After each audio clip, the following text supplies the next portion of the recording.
What's a woman's natural use? In Romans, when women gave up their natural use, this was an oral tradition. The vast majority of people back in those times didn't read anything, and the people that did were privileged, and it was rarely of the female species that would have that kind of opportunity. A woman's natural use, according to the Bible.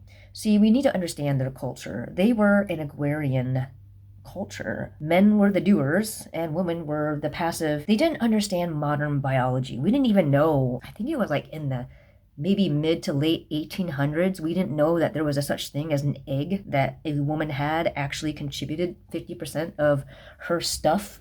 They thought back then women were like land. They just kind of were there. They were just something that a man needed to plant his seed into.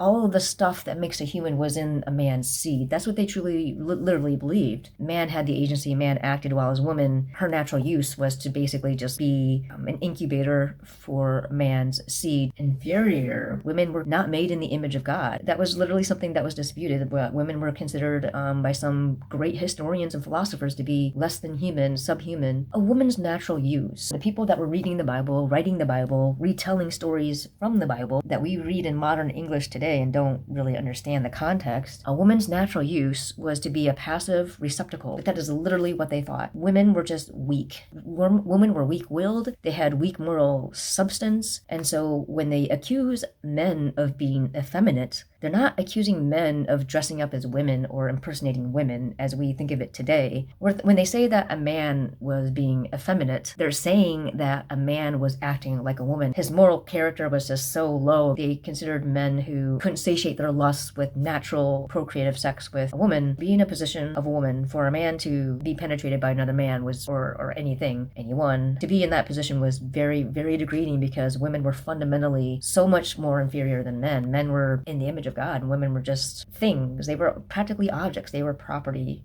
And I know this is going to sound harsh. Paul, this was the high times for Stoicism. It was a different time. And Paul, he was a man of his times. He was very, very liberal. He was very radical, but he literally believed that women were inferior to men. And when he talks about women submitting to their husbands as to the Lord, he wasn't prescribing something. He was just being descriptive of the times. He was merely talking about power dynamics and people who had authority over other people. When he was talking about a man being head over woman, he did, yes, believe that men were superior to women. Men back then, including Paul, when he got this message from the great beyond saying, you're going to have to download a new version, it's going to be a little traumatic. Bottom line is that head is used in the context as source. It can also denote authority. Either way you look at it, you're looking at it from a very, very semantic perspective rather than a discourse perspective. Looks at the context. Women be silent. He was talking about a very critical situation that was going on at the time in that culture. The Jewish myth, creation myth, is just a kind of rebranding, a kind of tweaking of an earlier creation myth from another culture. What Paul's doing